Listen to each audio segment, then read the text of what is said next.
Chapter 11. Off to Kirin Island.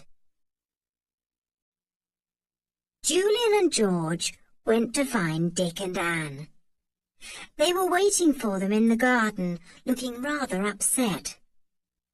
They were glad to see Julian and George and ran to meet them.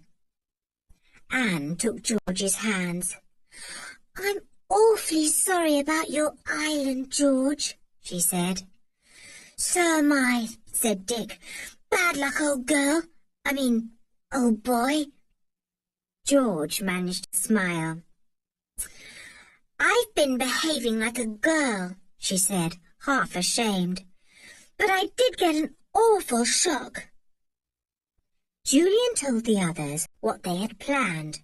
"We'll go tomorrow morning," he said. "We'll make out a list of all the things we shall need. Let's begin now." He took out a pencil and notebook. The others looked at him. "Things to eat," said Dick at once. "Plenty, because we'll be hungry." "Something to drink," said George. "There's no water on the island, though I believe there was a well or something years ago that went right down below the level of the sea and was fresh water. Anyway, I've never found it." "Food," wrote down Julian, "and drink." He looked at the others. "Spades," he said solemnly, and scribbled the word down. Anne stared in surprise. "What for?" she asked. "Well, we'll want to dig about when we're hunting for a way down to the dungeons," said Julian. "Ropes," said Dick. "We may want those too."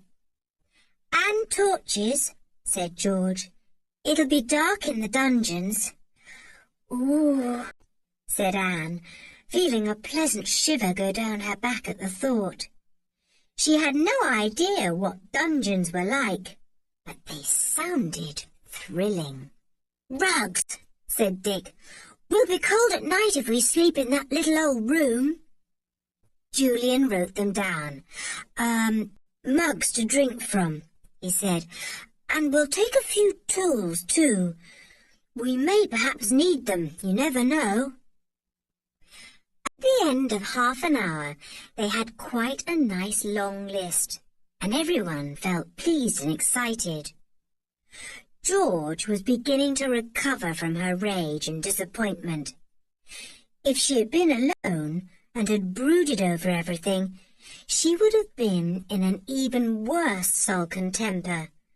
But somehow the others were so calm and sensible and cheerful.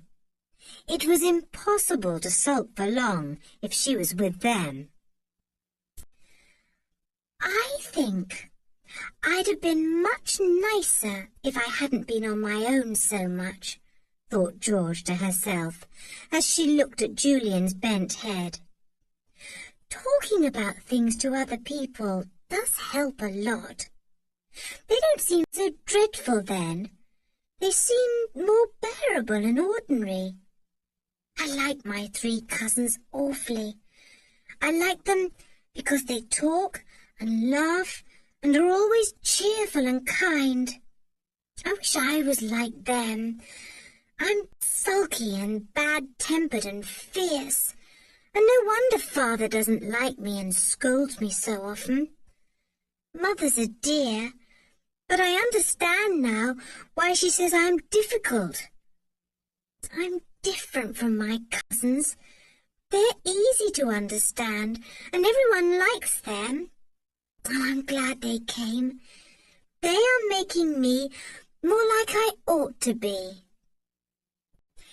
This was a long thought to think, and George looked very serious while she was thinking it. Julian looked up and caught her blue eyes fixed on him. He smiled. "Penny for your thoughts," he said. "They're not worth a penny," said George, going red. "I was just thinking how nice you all are, and how I wished I could be like you."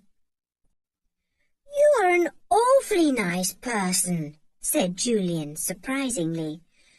"You can't help being an only child. They're always a bit queer, you know, unless they're mighty careful. You're a most interesting person, I think." George flushed red again and felt pleased. "Let's go and take Timothy for a walk," she said. "He'll be wondering what's happened to us today." They all went off together, and Timothy greeted them at the top of his voice. They told him all about their plans for the next day, and he wagged his tail and looked up at them out of his soft brown eyes as if he understood every single word they said. "He must feel pleased to think he's going to be with us for 2 or 3 days," said Anne. It was very exciting the next morning, setting off in the boat with all their things packed neatly at one end. Julian checked them all by reading out aloud from his list. It didn't seem as if they had forgotten anything. "Got the map?" said Dick suddenly. Julian nodded. "I put on clean jeans this morning," he said, "but you may be sure I remembered to pop the map into my pocket. Here it is."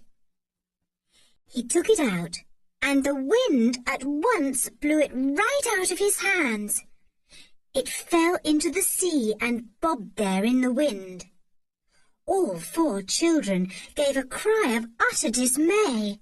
Their precious map! "Quick, row after it!" cried George, and swung the boat round. But someone was quicker than she was. Tim had seen the paper fly from Julian's hand, and had heard and understood the cries of dismay.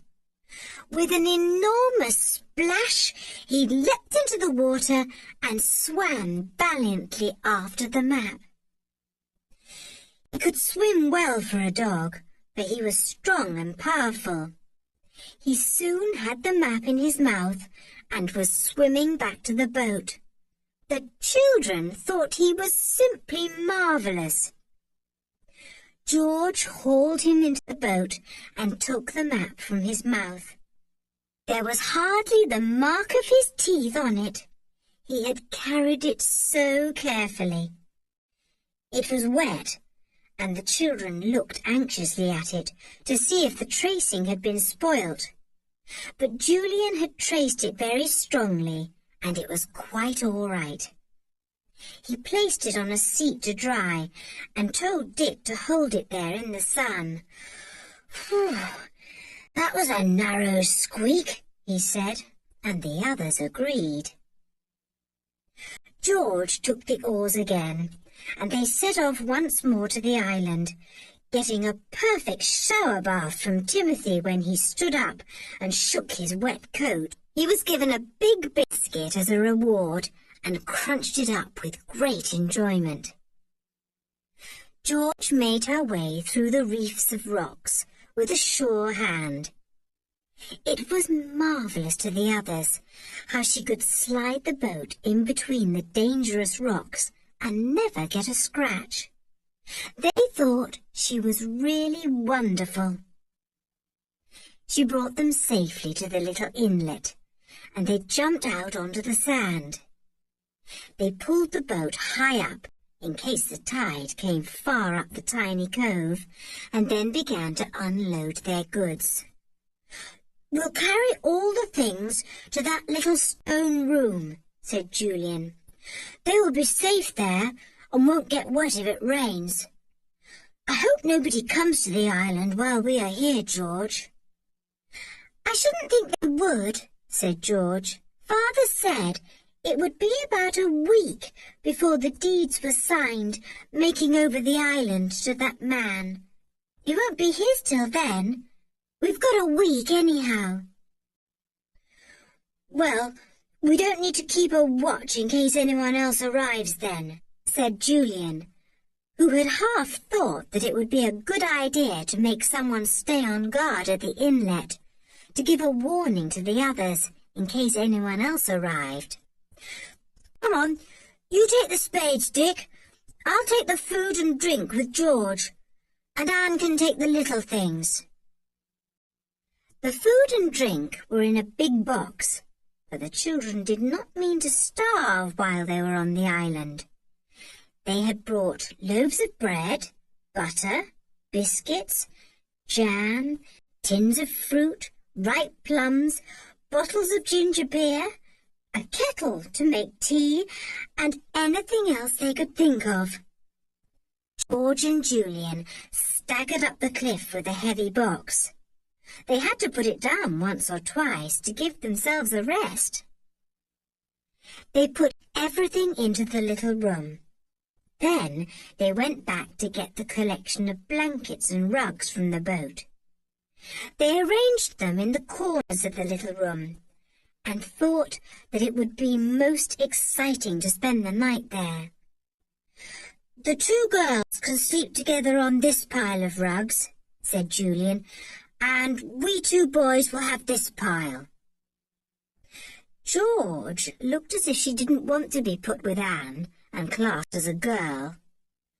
But Anne didn't wish to sleep alone in her corner, and she looked so beseechingly at George that the bigger girl smiled at her and made no objection. Anne thought that George was getting nicer and nicer.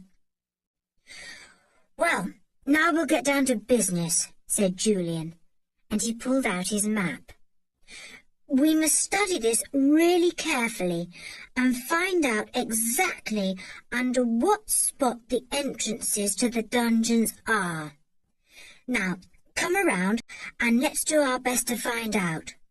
It's up to us to use our brains and beat that man who's bought the island." They all bent over the traced map. It was quite dry now, and the children looked at it earnestly. It was plain that in the old days the castle had been a very fine place. "Now, look," said Julian, putting his finger on the plan of the dungeons. "These seem to run all along under the castle, and here are the marks that seem to be meant to represent steps or stairs." "Yes," said George. "I should think they are. Well, if so, they appear to be two ways of getting down into the dungeons. One lot of steps seems to begin somewhere near this little room, and the other seems to start under the tower there. And what do you suppose this thing is here, Julian?" She put her finger on a round hole that was shown, not only in the plan of the dungeons, but also in the plan of the ground floor of the castle. "I can't imagine what that is," said Julian, puzzled. "Oh, yes, I know what that might be. You said there was an old well somewhere. Do you remember? Well, that may be it, I should think. It would have to be very deep to get fresh water right under the sea, so it probably goes down through the dungeons too. Isn't this thrilling?" Everyone thought it was. They felt happy and excited. There was something to discover, something they could and must discover within the next day or two. They looked at one another. "Well," said Dick, "what are we going to start on? Shall we try to find the entrance to the dungeons, the one that seems to start round about this little room? For all we know, there may be a big stone we can lift that opens above the dungeon steps." This was a thrilling thought, and the children jumped up at once. Julian folded up the precious map and put it into his pocket. He looked round. The stone floor of the little room was overgrown with creeping weeds. They must be cleared away before it was possible to see if there were any stones that looked as if they might be moved. "We'd better set to work," said Julian, and he picked up a spade. "Let's clear away these weeds with our spades. Scrape them off, look like this, and then examine every single stone." They all picked up spades, and soon the little stone room was full of a scraping sound as the four of them chiselled away at the close-growing weeds with their spades. It wasn't very difficult to get the stones clear of them, and the children worked with a will.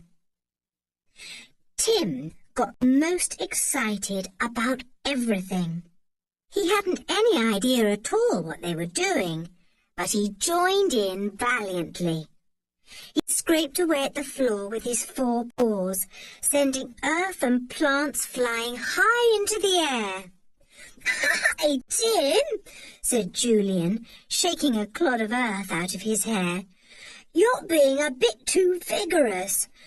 My word, you'll send the stones flying into the air too in a minute." "George, isn't Tim marvellous the way he joins in everything?"